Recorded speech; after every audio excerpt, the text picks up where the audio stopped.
Shalom, selamat pagi anak-anak kelas 5. Hari ini kita pelajaran agama. Nah, dalam pertemuan yang lalu kita telah belajar bersama bagaimana Allah membenci dosa dan menghukum manusia yang berdosa. Seperti dosa yang dilakukan oleh orang-orang Sodom dan Gomora.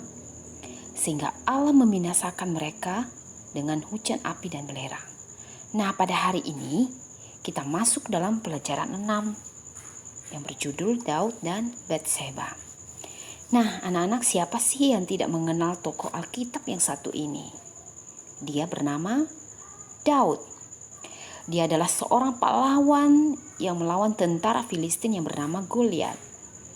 Orang yang berbadan besar sehingga dia disebut sebagai manusia raksasa. Hanya dengan menggunakan ketapel dan dengan pertolongan Tuhan, Daud berhasil mengalahkan Goliat sehingga membawa kemenangan bagi bangsa Israel. Sampai akhirnya Allah mengangkat dia menjadi raja kedua atas bangsa Israel. Nah, Daud adalah seorang yang menghormati dan mengasihi Allah. Namun sekalipun demikian, Daud pun pernah juga berbuat dosa. Karena Daud dipengaruhi oleh keinginannya yang mengambil yang bukan miliknya. Dalam Alkitab 2 Samuel pasal 11 dan 12 menceritakan bahwa suatu hari Raja Daud memiliki rencana yang jahat, yaitu ia menginginkan Batseba sebagai istrinya. Padahal Daud sendiri tahu bahwa Batseba itu memiliki suami yang bernama Uria, yaitu panglima perang tentara Israel. Daud membuat rencana agar Uria mati terbunuh di medan perang.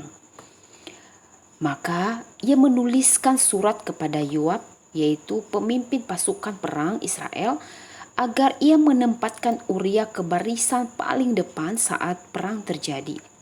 Dengan maksud agar Uria lebih dahulu mati terbunuh dalam medan perang. Yoab melakukan perintah Raja Daud dan akhirnya benar saja Uria mati terbunuh dalam medan perang yang sudah direncanakan itu. Nah, anak-anak, perbuatan Daud itu benar-benar membuat Tuhan murka. Sehingga Tuhan menyuruh Nabi Nathan untuk menyadarkan Daud dari dosa yang telah ia lakukan, yaitu melakukan pembunuhan berencana dan juga mengambil istri dari orang yang telah dia bunuh. Nabi Nathan menegur Daud dengan sebuah perumpamaan. Lewat perumpamaan itu akhirnya Daud sadar dan menyesal atas dosa yang sudah dilakukan.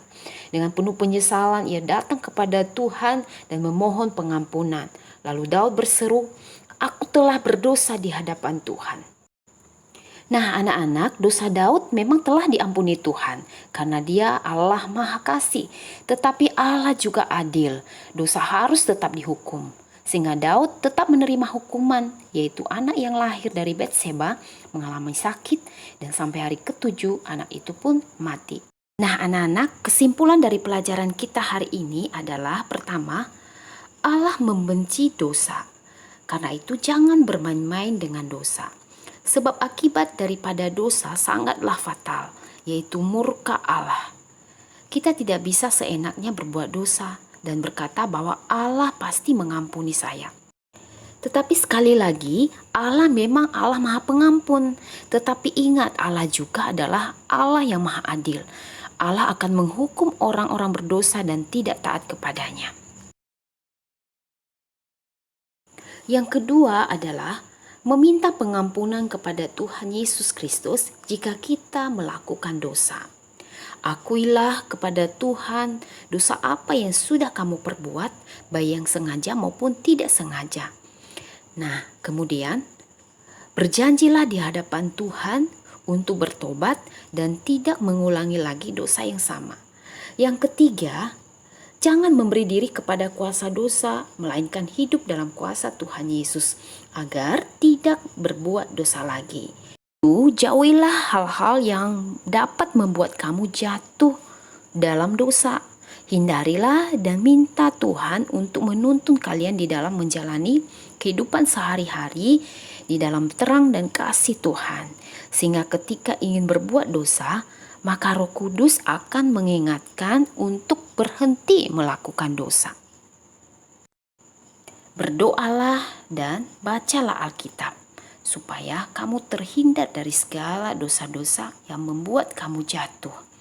Nah, 1 Yohanes 1 ayat 9 berkata, jika kita mengaku dosa kita, maka Ia adalah setia dan adil, sehingga Ia akan mengampuni segala dosa kita dan menyucikan kita dari segala kejahatan.